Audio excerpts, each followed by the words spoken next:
FORA.tv. The world is thinking.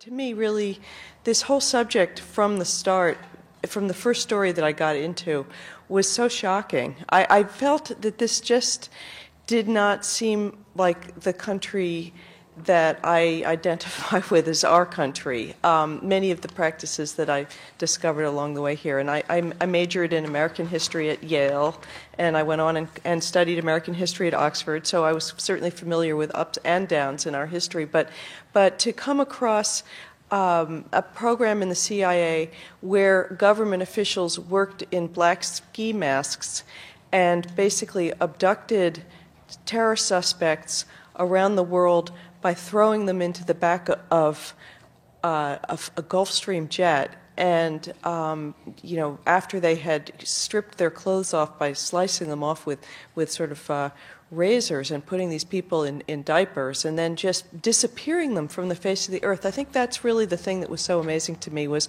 we're a country so based on the notion of due process and the idea that all people have inalienable rights, including the right to be free from cruel and unusual punishment. These things are so fundamental to our fabric, and yet these programs completely ignored that. And so the rendition program was a surprise. And in the beginning, I thought that it was not possible that the top of our government really knew the details of what was going on in some of these really horrible spots. I somehow figured that these were rogue officers who got carried away, as they said of Abu Ghraib, that it was a few rotten apples. And so one of the other surprises to me was that not only were the people at the top of our government aware of what was going on and authorizing what was going on, but there were literally transcripts of those interrogations that have detailed notes about all the things that happened to these people that were in files on the desk of the director of the Central Intelligence Agency, and I think probably in Cheney's office as well. So that they for a while I couldn't believe they really knew, and I spoke to somebody at the CIA who said to me, and knows a lot about this, I said, do you mean to say that they actually understood really what was going on here after I'd heard so many accounts of some of the horrible things? And this person said, yeah, I'd like to tell you that there was adult supervision, but there wasn't.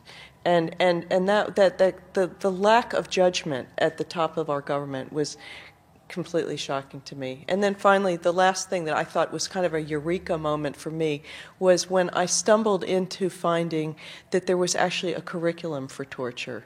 Because I had been, as a reporter, looking around the world wondering, how could it be that all the same kinds of abuse are cropping up wherever the U.S. was holding terror suspects? So it was in Iraq, and you'd see it in Guantanamo, and you would see it in Afghanistan. The same thing, people in hoods, people with their, in stressed positions and chained and being subjected to incredibly strange things. I remember there was a report in the New York Times that said that people were being bombarded with the sound of cat food commercials, so they'd be hearing meow, meow, meow all the time. And I was just, wondering, well, where are they getting these ideas? And so it was obvious that it couldn't be just a spontaneous sort of combustion thing. And so I was interviewing people at the Pentagon, and I spoke to one top official there, and I said, where are you getting these interrogation ideas? And he said, oh, well, there's a program for it, and it has an acronym,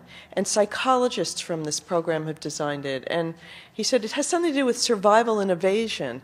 And so I went back to my desk and I Googled, and since we're out, in the land of Silicon Valley, Google's very helpful for reporters, and I Googled, and up came survival, evasion, resistance, escape.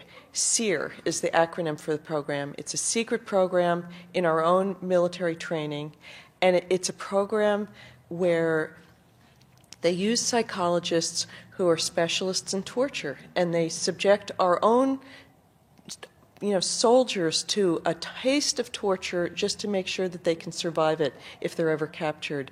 And the CIA, right after 9/11, took those psychologists and hired them to build this curriculum for torture. And we wound up with the United States using all the techniques that we had studied that our worst enemies had ever used. And they were, communist techniques that were used by Stalin, and they were used in the Korean War.